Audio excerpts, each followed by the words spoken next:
All right, good evening, everybody. Thanks for joining in the first focus discussion of 2022. I know it's a small group tonight, but it's a large amount of information to convey. Many thanks to Cindy, who I think she accepted this on Tuesday evening. Is that correct? Yeah.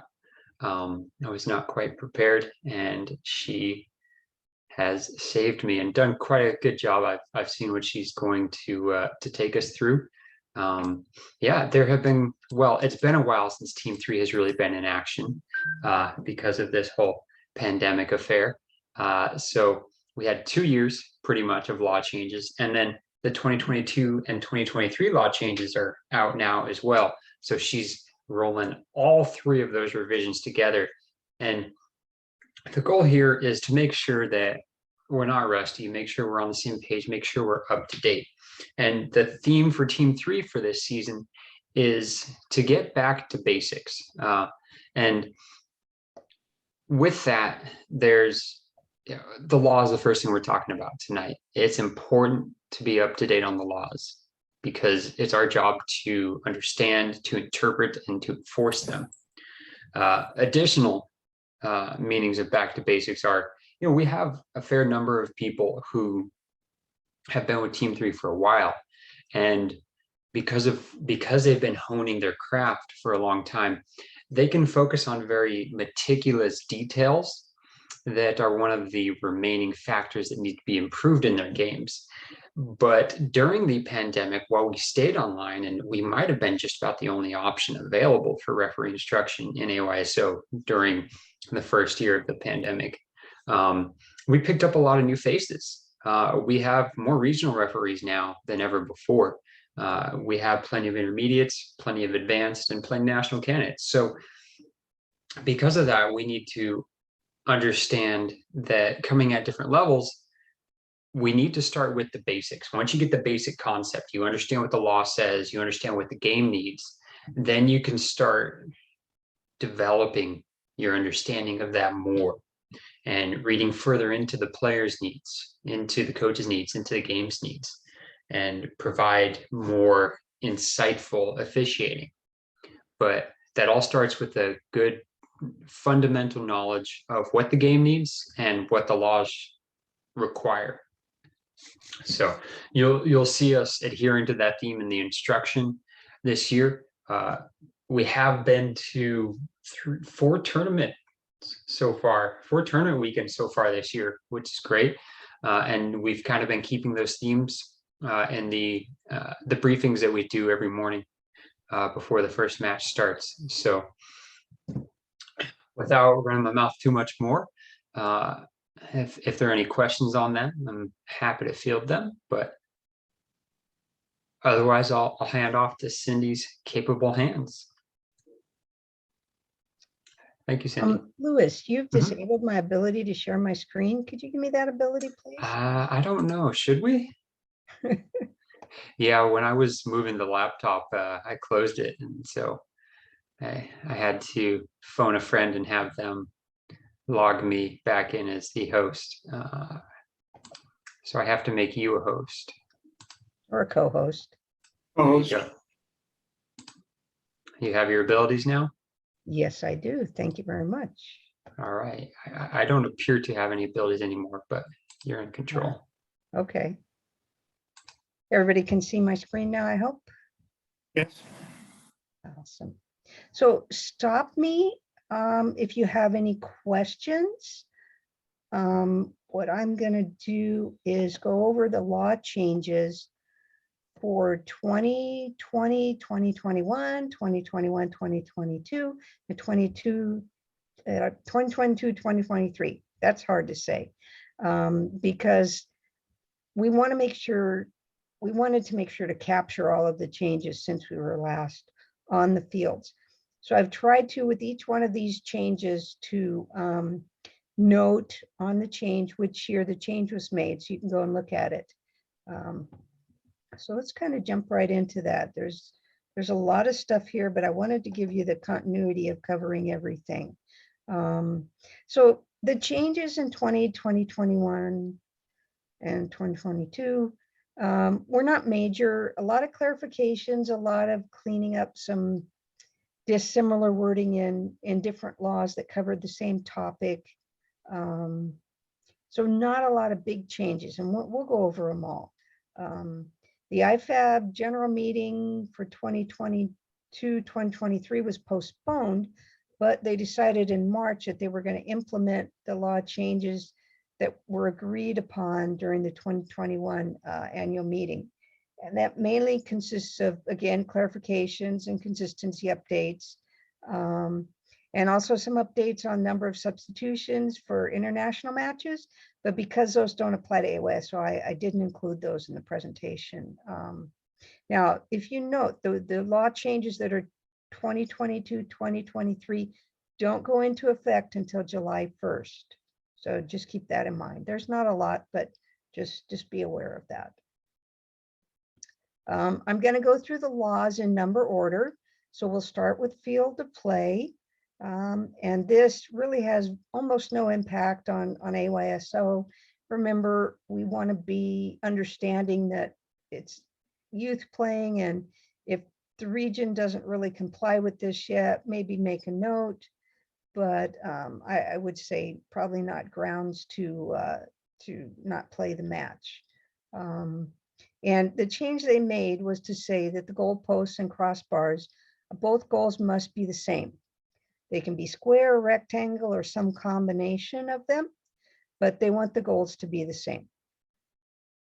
So here again, in an AYSO match, this is a very little consequence to us.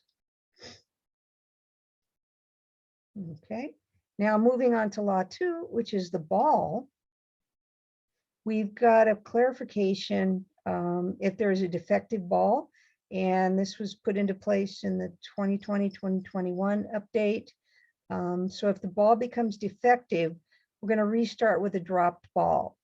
And this was changed to make it consistent with Law 8, which covers the dropped ball, and Law 8's on the restart of play.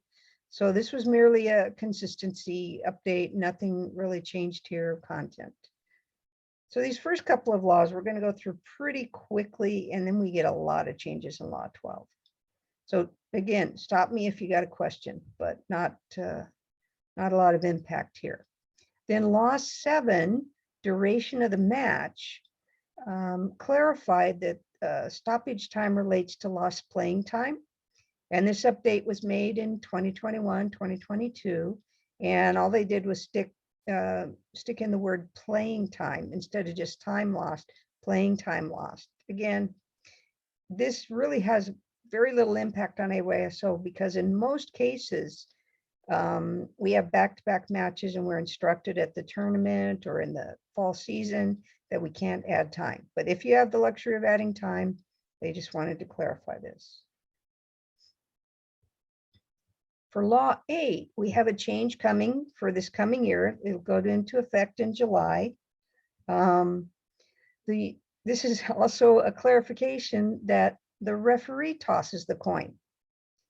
Okay, it used to just say a toss of the coin decides, but now they added the clarification just to make it consistent with Law 10 that it is a referee tosses a coin.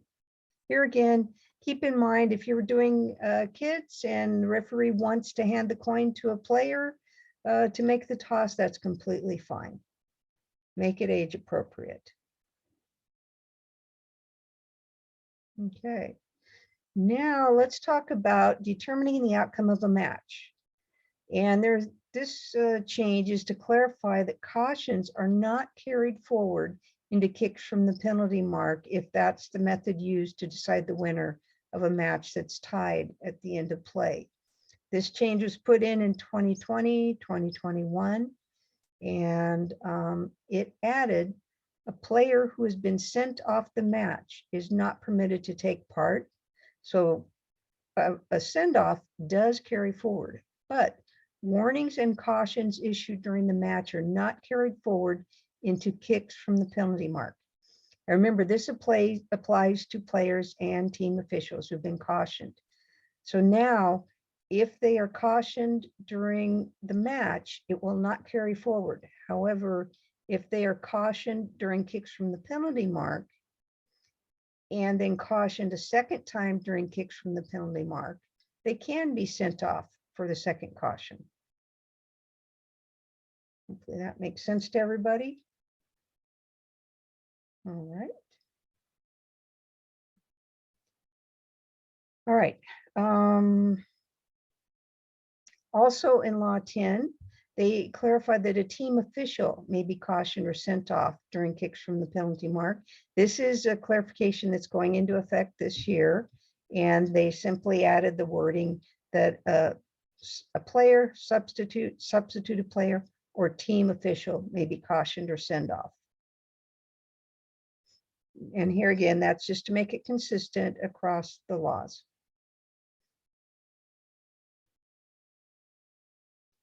Also in Law 10, now we're going to talk about goalkeeper encroachment during kicks from the penalty mark.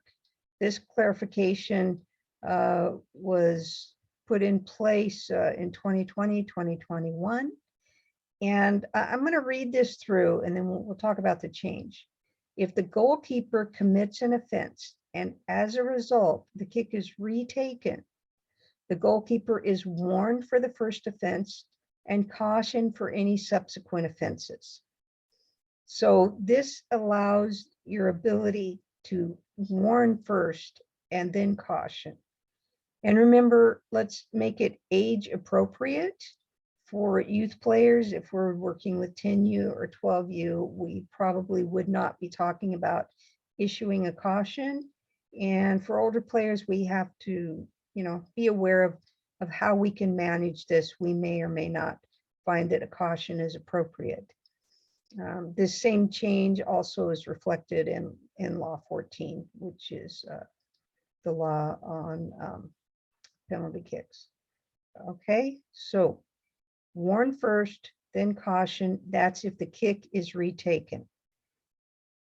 So goalkeeper commits offense, the result, the kick is retaken, warning, and then cautioning. If there's an infraction that's a send-off, that's certainly still a possibility. But this is giving you the ability to warn first. Bob. Yeah, I just want to point out that if the goalkeeper is warned or cautioned during dynamic play for coming off the line, that does not carry forward to kicks from the penalty mark. And so if he's cautioned again, the first time from kicks from the penalty mark, he'll be warned. Thank you, Bob. All right. Also in Law 10, also pertaining to the goalkeeper. Now, in this case, we have the situation, which is fairly rare, where the goalkeeper and kicker offend at the same time. And what IFAB has decided that this is usually due to an illegal feint by the kicker that causes the goalkeeper to encroach. So they have decided to change this, and it now says if the goalkeeper and the kicker commit an offense at the same time, the kick is recorded as missed and the kicker is cautioned. Now, this can be really confusing when you're on the field and you're taking a penalty kick to keep this straight. But what you want to remember is they're thinking that if they're both committing an offense at exactly the same time, that we're going to consider that the illegal behavior of the kicker caused the goalkeeper to commit an offense, and we're going to caution the kicker. Is that clear to everybody? Anybody have any questions on that one?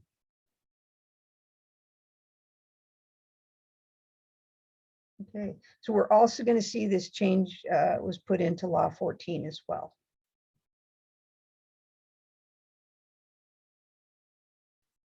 Everybody's all clear on that?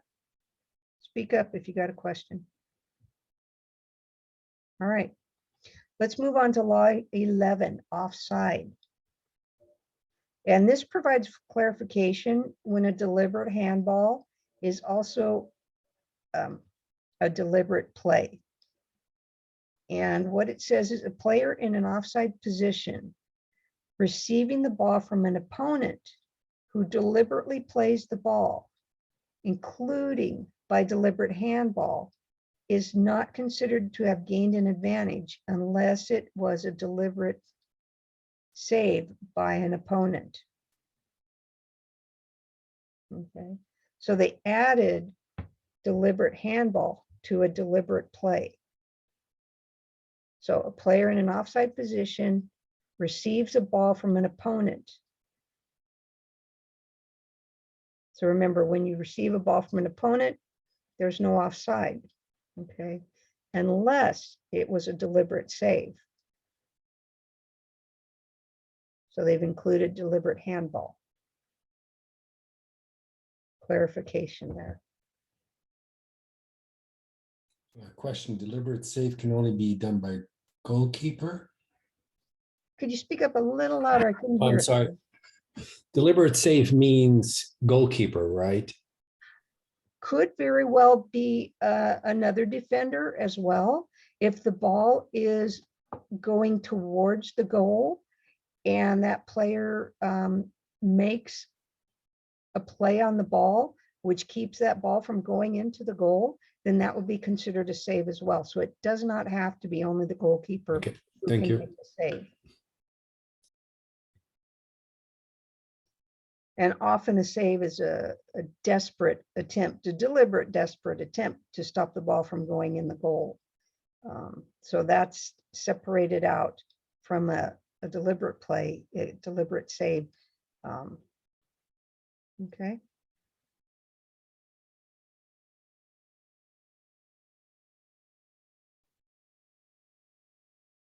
All right.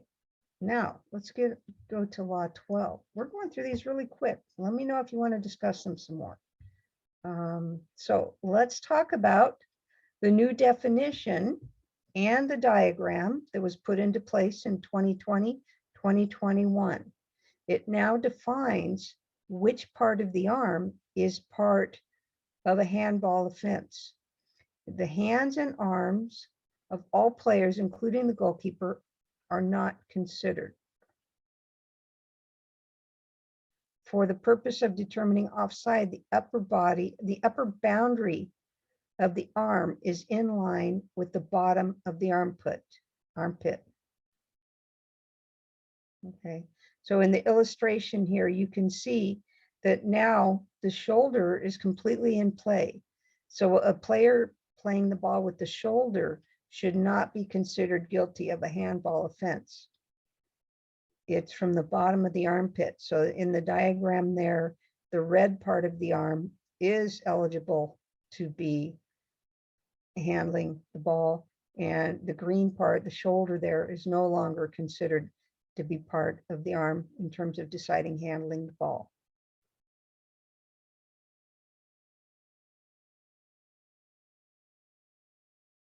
Okay.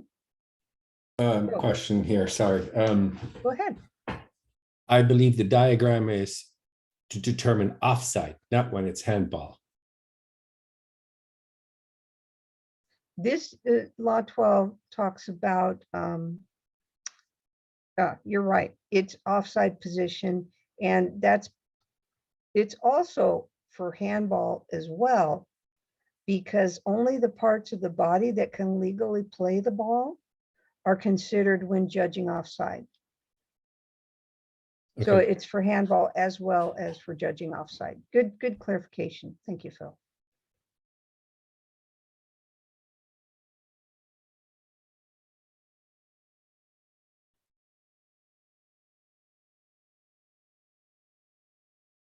All right. Also for handling the ball. So what we've added here is that an accidental handball that leads to a teammate scoring a goal or having a goal scoring opportunity will no longer be considered an offense. So that's an accidental handball. So what the law says now is, okay, touches the ball with their hand or arm when it has made their body unnaturally bigger. A player is considered to have made their body unnaturally bigger when the position of their hand arm is not a consequence of or justifiable by the player's movement for that specific situation. By having their hand arm in such a position, the player takes a risk of their hand arm being hit by the ball and being penalized, or that scores in the opponent's goal directly from their hand arm, even if accidental, including by the goalkeeper, or immediately after the ball has touched their hand or arm, even if accidental. So it is still an offense if the ball goes directly into the goal, but it's not an offense if it's accidental and the ball goes to a teammate who has a goal scoring opportunity. Does that seem fair to everybody? Anybody have questions about the fairness of this change?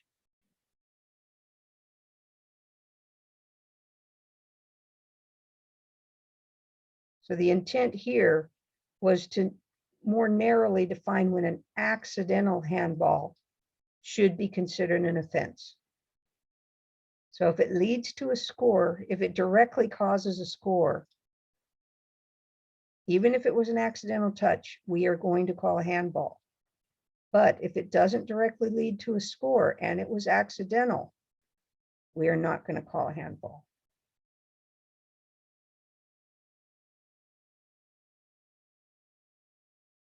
Anybody have questions on this one? Good. All right. Okay. Now this one is a change that occurred over 2 different years. So I've kind of broke it down into part 1 so you could see part of it, and then it was changed again to give it more clarification, which is very typical. That happens a lot. You know, you make a change to a law and then don't realize its implication, and then you have to make a little clarification to clean it up. So this talks about sanctions, specifies sanctions on a goalkeeper when there's an illegal second touch and it stops a promising attack. So the goalkeeper has the same restrictions on handling the ball as any other player outside the penalty area.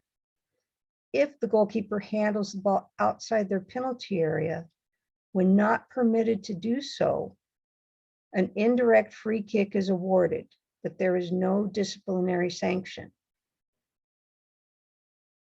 Okay, so no caution.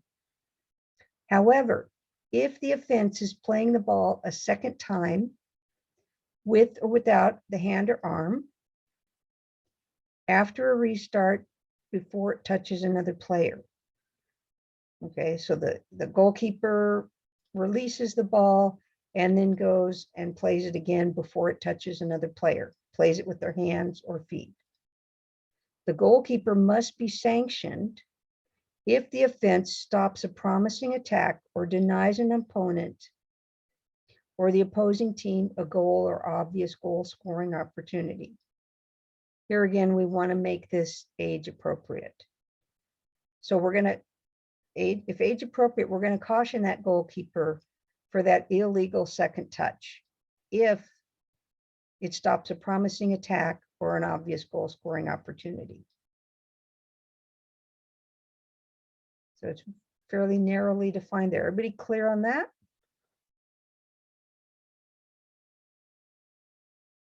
All right. Sorry, question again. Yeah. A promising attack, wouldn't that mean the ball has been touched by another player and is moving towards the goal? Yes. So if the play was coming, you know, in a promising manner, like the team, based on their level of play, based on location of players, you consider that it might have been a promising attack, and the goalkeeper touches the ball a second time illegally, and it stops a promising attack. Okay, we're going to caution the goalkeeper. an obvious goal scoring opportunity is much more narrowly defined than a promising attack. Promising attack can occur further away from the ball, from the goal. The ball doesn't have to be moving towards the goal. Considerations like that. Thank you.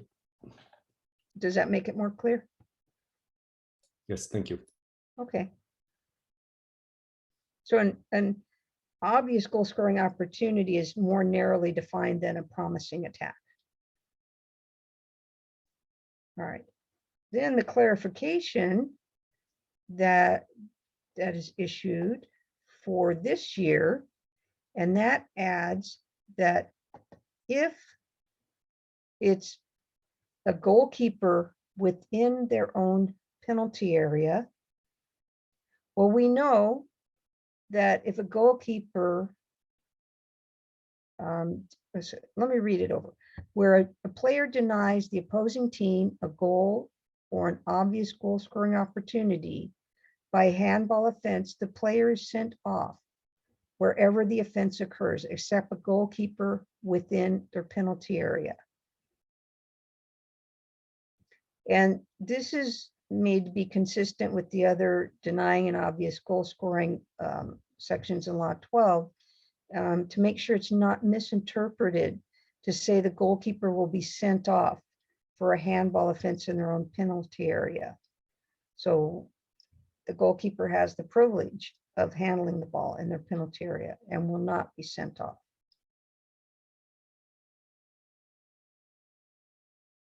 Per the previous change, the goalkeeper might be cautioned for stopping a promising attack or denying a goal, an obvious goal scoring opportunity. But the clarification is put in that if it's the goalkeeper and they're handling the ball, they won't be sent off. Does that seem fair? Anybody want to talk about the fairness, how fair you feel that this is? It seems to me that if you have the case where you have an illegal second touch, the goal and that stops a promising or stops an obvious goal scoring opportunity, that the goalkeeper could be sent off. Because it's not a handball offense.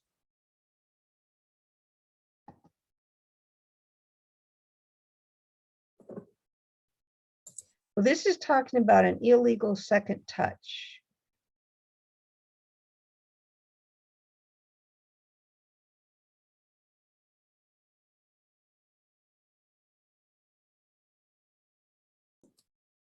It does, but the words say handball offense. And a second touch is not a handball offense. Two different sanctions. Right? Just reading it over to make sure.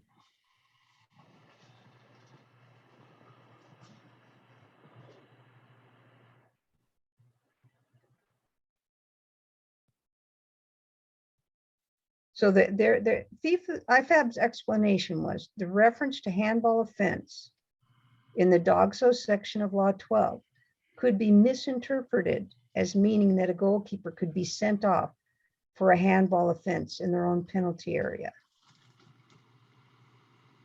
Which is different from a second touch. Yeah, I believe that second line specifies sanction on G key on goalkeeper does not necessarily apply to this slide.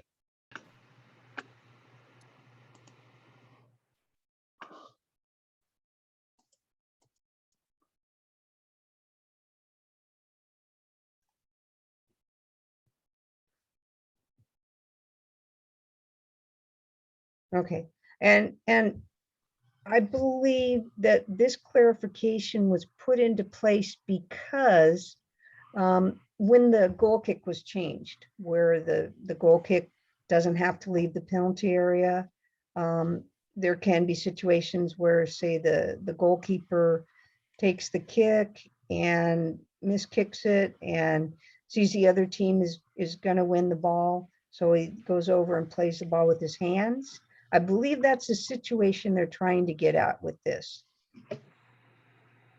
So that's kind of, so is that a handball offense? Is that a second touch offense? I believe this, the reason for this clarification is they wanted to make sure that it doesn't result in a handball offense for the goalkeeper in their own penalty area. And it would in fact be a second touch.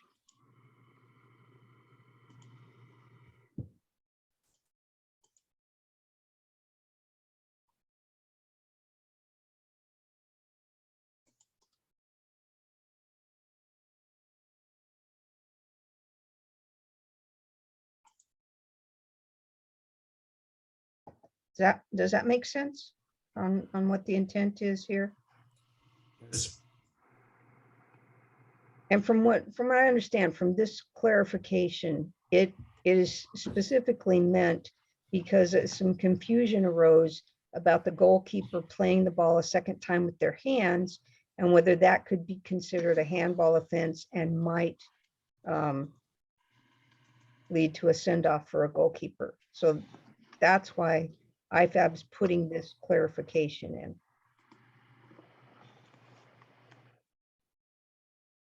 So the question is, when the goalkeeper grabs the ball after handling it before, is it a illegal second touch or is it a handball offense? Right. And I believe the purpose of this clarification is to say it is not a handball offense. It's Right. an illegal second touch. Even if it's denying a goal scoring opportunity.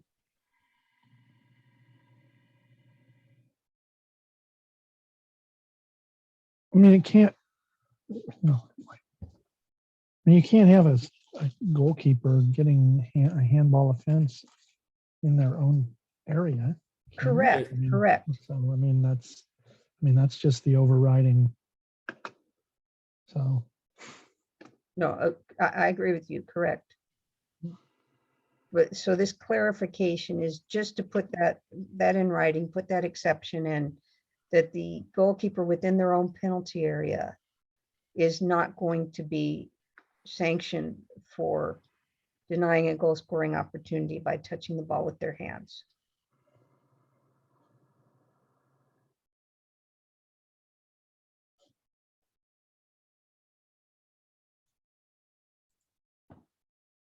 One of these, this is one of these ones, it's going to generate a lot of debate.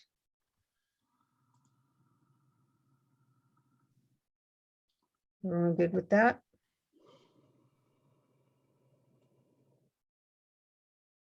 All right.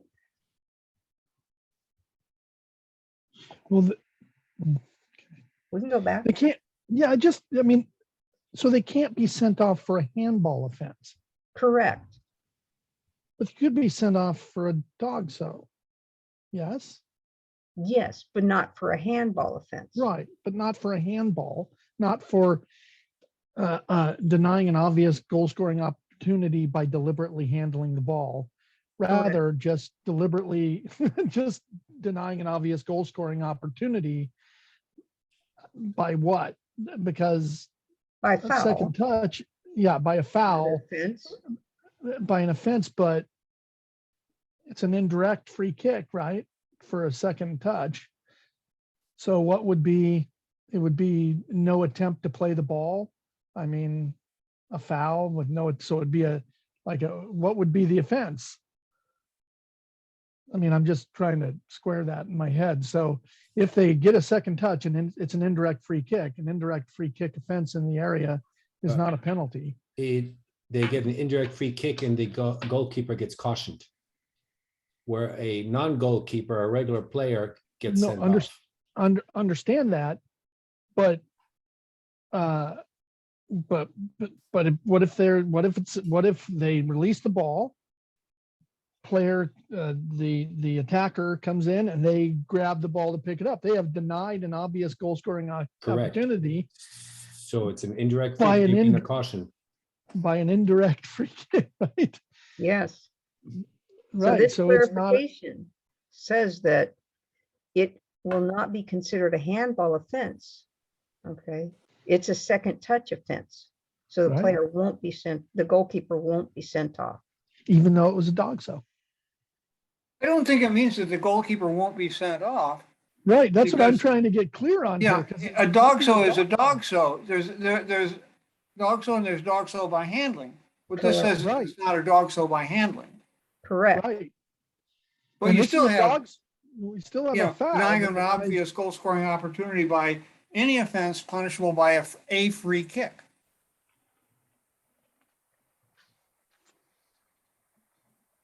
Say that again, Bob?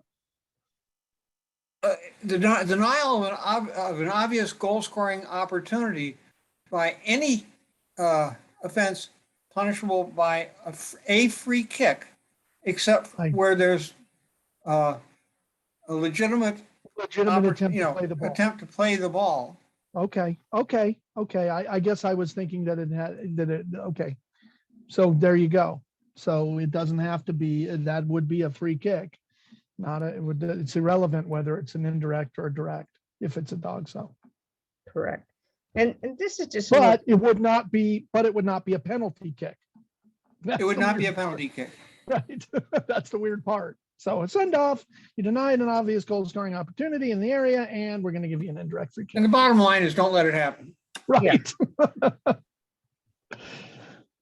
So how do you do that? Yell at the keeper, don't pick it up. No. I just, So Well, the player keeper's gonna gets- pick it wait, up wait. because they're gonna deny the goal scoring opportunity. If Right. a player commits a dog so inside the penalty area,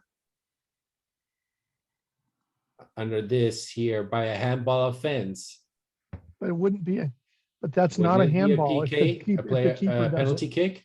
If a player does it, yes, and a send off, And a but not send if off, the keeper, correct. but not a keeper, not if the But when keeper the does it. goalkeeper does it, Not a it's a handler. warning, I mean, a caution and an indirect free kick. Could be a send off. That's what we're saying, is it could be a send off. For the goalkeeper, Yes, for Only if it's a denying an second obvious goal caution. scoring opportunity. By itself, dog so is a send off. So they would be sent off, but not for handball. They could be sent Right. off for an Dog offense so. that results in a free kick. For denying an obvious goal scoring opportunity. Correct. Correct. I think Right. it's unlikely to happen in our But you game. know, God, I hope. yeah, so you could send off the goalkeeper and award an indirect free kick And run. and run. run away. Okay. And run away. That's what you can. Run away. Yes. All right, good. I'm glad we got some controversy on this one. And remember, this doesn't go into effect till July 1st. This exception. But it's in a clarification of what the intent was from the previous change. All right, now we're going to talk about delayed caution. We've got a couple of situations where we have a delayed caution. That's a situation where we could have the team decided to do a quick kick and the referee has not dealt with the misconduct yet. The referee may allow the quick kick to happen. So let's talk about, let me read it through and then we'll talk about it. Once the referee has decided to caution or send off a player, play must not be restarted until the sanction has been administered, unless the non-offending team takes a quick free kick, has a clear goal scoring opportunity, and the referee has not started the disciplinary sanction procedure. The sanction is administered at the next stoppage. If the offense was denying the opposing team an obvious goal scoring opportunity, the player is cautioned. If the offense interfered with or stopped a promising attack, the player is not cautioned. So if it was a dog so, and the team decided to take a quick free kick anyways, they're downgrading the send off to a caution. If it was a promising attack and the team decided to take a quick free kick, then we're downgrading that caution to no caution. So this is the team electing to take a quick free kick. When they do that, this is kind of like the philosophy about second bite at the apple. So they had an obvious goal scoring opportunity, but they decided to quickly take a kick, and we're going to downgrade the send off to a caution, and we're going to downgrade stopping a promising attack from a caution down to no caution.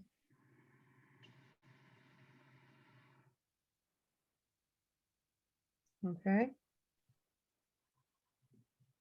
Probably very few teams in AYSO will be deciding to take a quick free kick when they had an obvious goal scoring opportunity or a promising attack, but it could happen. So you need to be aware of this. Any controversy on this? Any questions, discussion?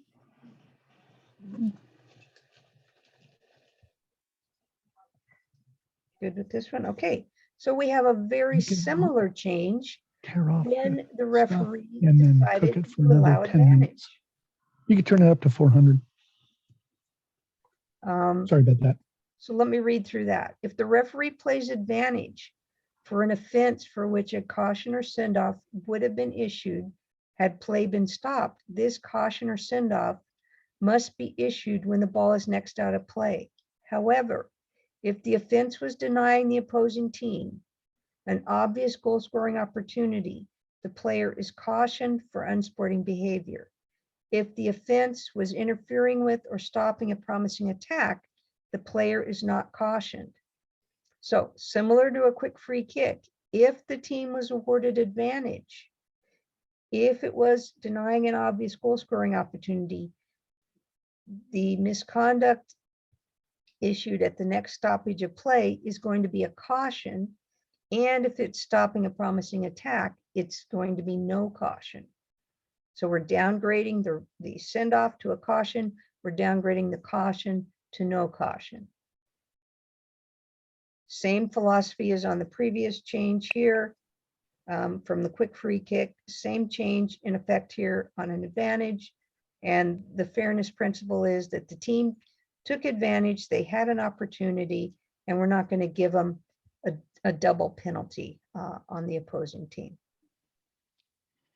And as a referee for both of these, no delays, you should still verbally warn, because there was some foul that was committed that you're choosing not to punish them for.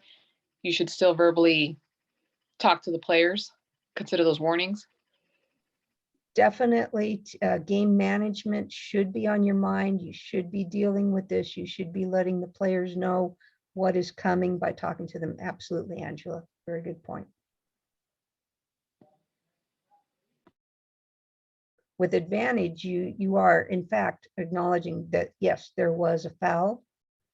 But in particular, the previous one on the quick free kick, definitely you want to vocalize and let them know we're going to come back and deal with that, but we're going to, go ahead.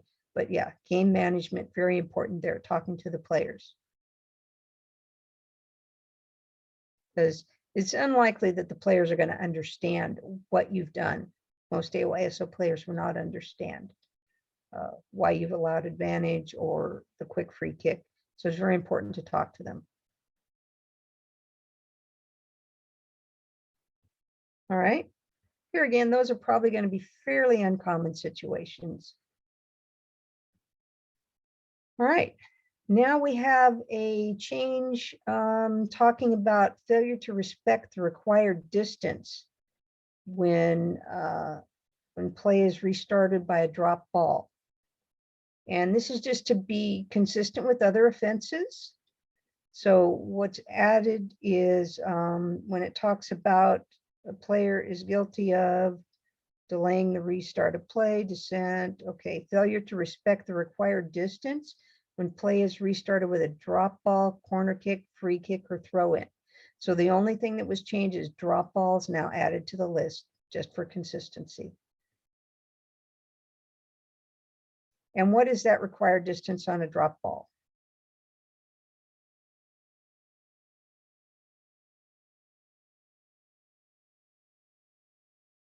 Anybody know? Required distance on a drop ball? Put 4.5 yards. I was muted. Okay, yeah, 5 meters or 4.5 yards. Good.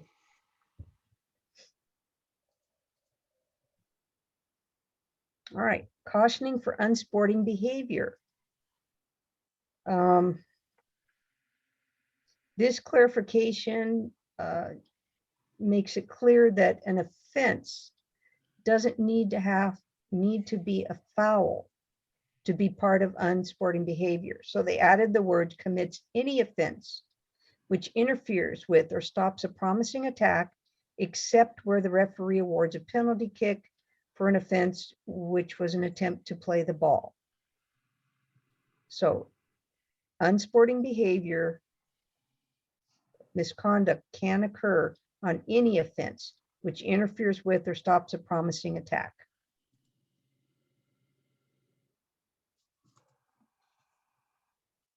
And this is, again, to maintain consistency with the other laws in section, or the other sections in Law 12.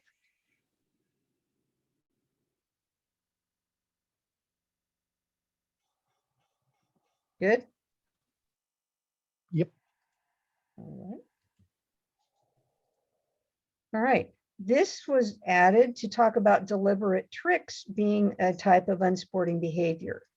The wording is that the player initiates a deliberate trick for the ball to be passed, including from a free kick or goal kick to the goalkeeper with the head, chest, knee, etc., to circumvent the law.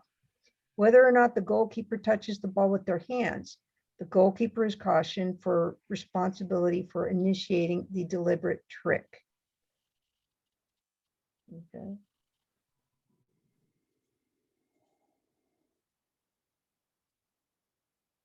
Anybody have a question on this one?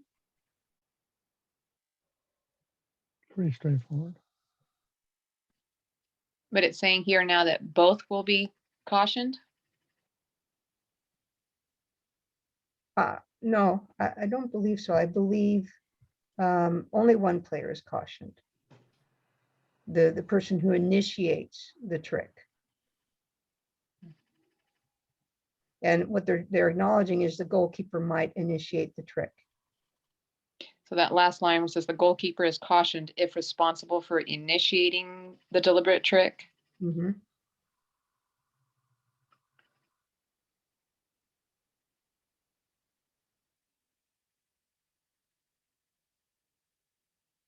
Okay.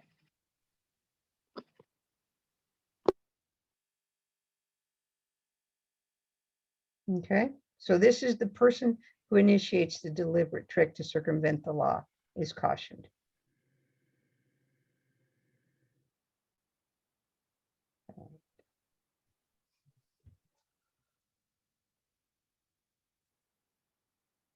All right. Has anybody ever seen this? Truly. Has I've never, has anybody ever seen this attempted a deliberate trick? I've never seen it. I've never seen it either. Yeah, I actually saw video of it right after the law was changed to allow goal kicks to not leave the penalty area. And it was a professional team in Europe somewhere. And it was ugly. All right. Okay. Now, free kicks and penalty kicks can only be awarded for an offense committed against someone on the team list or a match official. Okay. Unlikely to see this in AYSO, but what it says is if the referee stops play for an offense committed by a player inside or outside the field of play against an outside agent. So remember, an outside agent is not a player, a substituted player, or team official. So an outside agent, if they inside or outside the field against an outside agent, play is restarted with a drop ball unless a free kick is awarded for leaving the field of play without the referee's permission. We're going to talk more about that last little phrase on the next slide. But the point here is to specify that if it's not an offense, if it's an offense against an outside agent, we're going to start with a drop ball. Unless they leave the field to commit the offense. And so new for 22-23, they've clarified that if the referee stops play for an offense committed by a player inside or outside the field of play against an outside agent, play is restarted with a drop ball unless an indirect free kick is awarded for leaving a field of play without the referee's permission. The indirect free kick is taken from the point on the boundary line where the player left the field of play. So now for 22-23, they've taken this exact phrase and they've just added a few more words to make it more clear that the situation where you would award an indirect free kick for leaving the field of play without the referee's permission.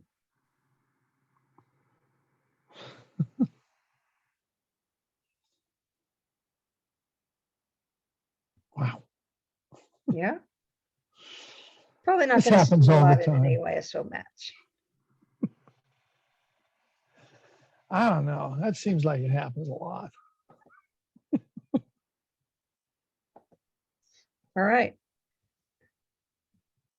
Now, wrapped up Law 12. Now we're on to Law 14. And Law 14 is the penalty kick. Okay. And this is some clarification on when the goalkeeper commits an offense during a penalty kick. And it says the goalkeeper offends. If the ball enters the goal, a goal is awarded. If the ball misses the goal or rebounds from the crossbar or goalpost, and the kick is only retaken if the goalkeeper's offense clearly impacted on the kicker. If the ball is prevented from entering the goal by the goalkeeper, the kick is retaken. If the goalkeeper's offense results in the kick being retaken, the goalkeeper is warned for the first offense in the game and cautioned for any subsequent offenses in the game. Now, this is being consistent with the changes that were made other places in the law. So nothing really new here, just being consistent and putting it all in Law 14.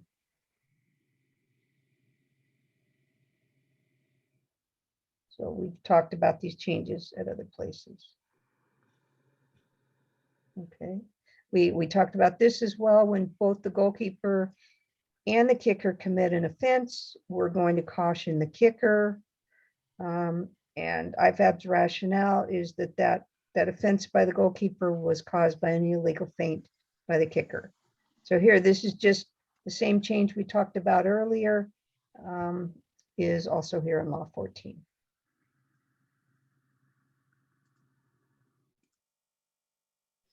All right, coming for 22-23. I think this is the biggest change. And what the change says is that the goalkeeper, when the ball is kicked, the defending goalkeeper must have at least part of one foot touching in line with or behind the goal line. Now, the explanation of this amendment should emphasize that the spirit of the law requires the goalkeeper to have both feet on or above the line until the moment when the ball is kicked. The goalkeeper may not stand behind or in front of the goal line.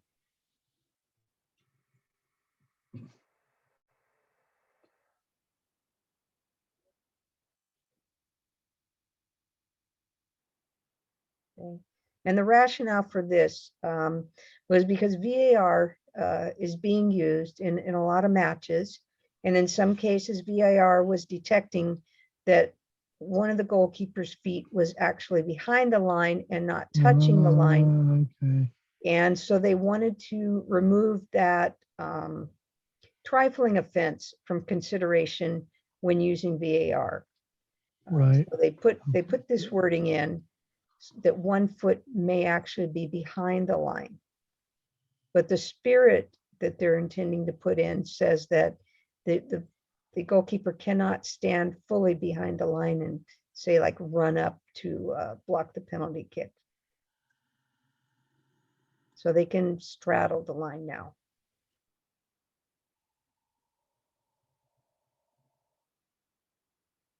And here again, yeah, I think VAR was the motivation for putting this change in place.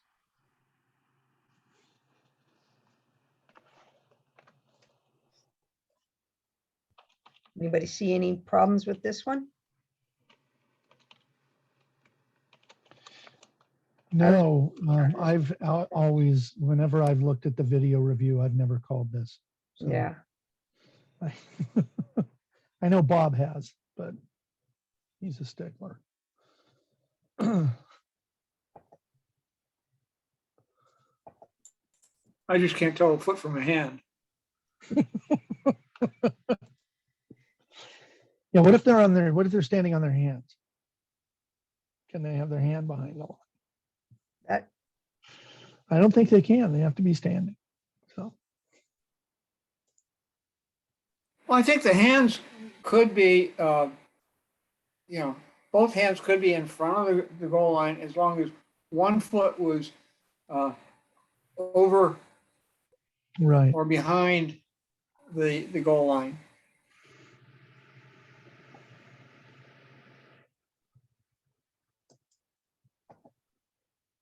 Probably not a good strategy. Yeah.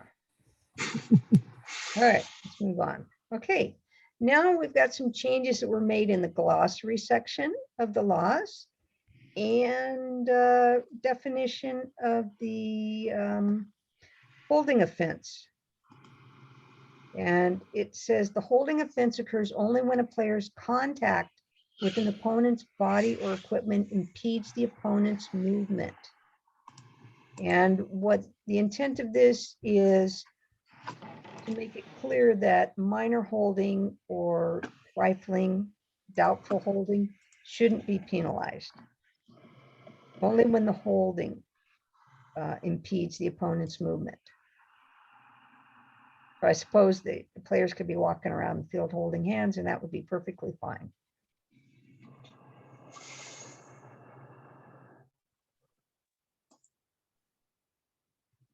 Also in the glossary, they added the actions when they're talking about offensive, insulting, or abusive language.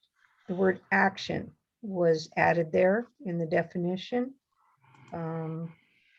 Verbal or physical behavior such as rude, hurtful, disrespectful, punishable by a send-off or red card. So it's verbal or physical behavior.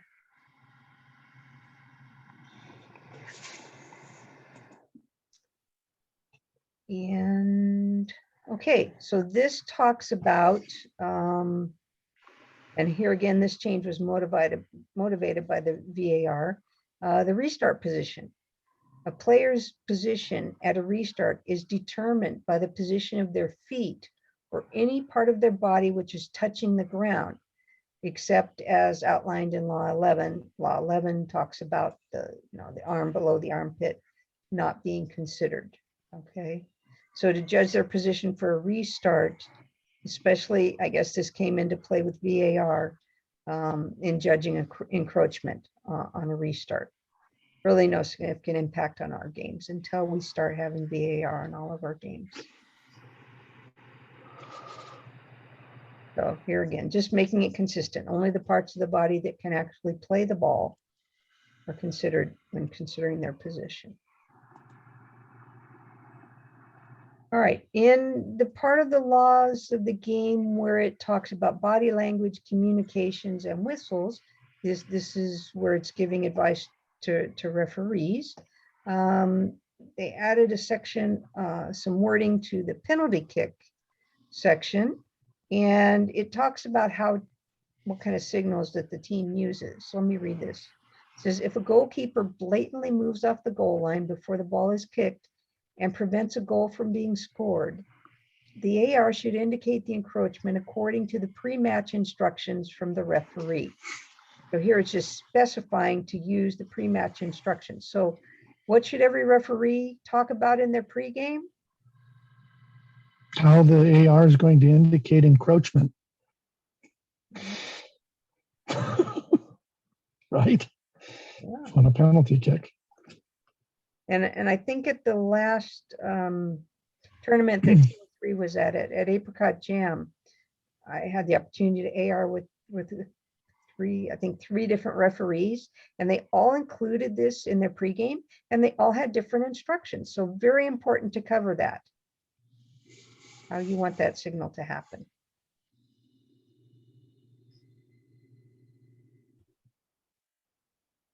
All right. We made it through 3 years of changes. And in case anybody doesn't know, you should go to theifab.com and download the app on your phone, on your laptop. You can also go to the website and look at it on a browser. You can get the same information. Actually, I was using the browser a lot when I was preparing this, and they've actually made it very friendly. They've really done a really good job of taking the laws of the game and putting them in a format that's really useful, and it's easy to flip back and forth and compare things. In the browser version, you just click a button and you can look at the different years versions of laws of the game. You can do the last 2 revisions, which I thought was really nice for comparing and reading the way the changes happened. But And now that, you got your phone with you at the field, you can always bring it up and check anything that you're uncertain about. Hopefully not during the match. the guidance section is really good too. Yeah. It's really a great app and a great site. Is there anybody at this point who doesn't have the app? Everybody has it, hopefully. I know some people like to have a law book, something written that they can study. Yeah, I was going to say, Chandler, I heard you bought one of those. And where did you order it from? Like a referee store, refereestore.com, I think. Okay. I just wanted it for Ken Aston, so something I could just put my nose into at the late night. What year is that? Is that It's 2021, 2022. 21, 22? Okay, Yep. Very good.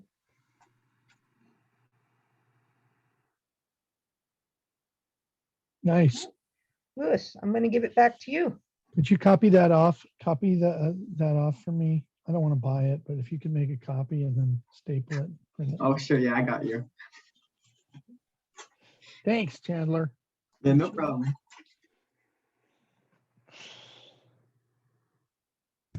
All right, we wrapped up with everyone. So we feel we're up to speed now. Yeah. All right. So I had to have a weird kind of. Did you send? This was strange. I didn't have this calendar event on either my personal email or my ref admin email. And then when I tried to copy it, I went to the Team3 thing and I copied it over to my personal calendar, and then Zoom failed. That's why I'm on my phone. Otherwise I'd be on my laptop, but on my Chromebook. But it may be a Chromebook issue too. But yeah, and I just wondered if anybody else. Clearly nobody else had that issue, or they wouldn't have been able to get in. But I was able to go into the Team3 account. But anyway, I didn't know if anybody else had an issue. I had an issue also with Zoom on Chromebook. I don't know if that's an issue for anybody. No Chromebook here. Okay. Yeah, I don't find that Zoom works real well on Chromebook. Yeah, I've never had an issue with it before. Not in the past years. But yeah, all right. Okay, well, thank you very much, Cindy, for putting that together. Really appreciate it. And we'll look forward to the next one. I don't know who the next instructor is going to be, but you'll find out. They'll be coming. Thank you, everyone. And I promote Thanks. field session next Wednesday. Next Wednesday in Ventura. So sorry, Angela. We're going to cover offside from an AR's perspective, and we're going to be doing a little bit of trigonometry. Gosh, Wow. Should it's I too bring bad to my be missing out abacus? on that. I'm gonna bring And I my put away slide my rule. slide rule. Math I've got and it in there soccer. before, Bob. I appreciate it. I have my all right. TI calculator, so I'll bring that. My graphing Well, calculator. thank you very much, everyone. And we're excited to get these going again for the season. You all have a good night. Thank you. Lewis. All right. Thanks, Louis. Thanks, Cindy. Thanks, everyone.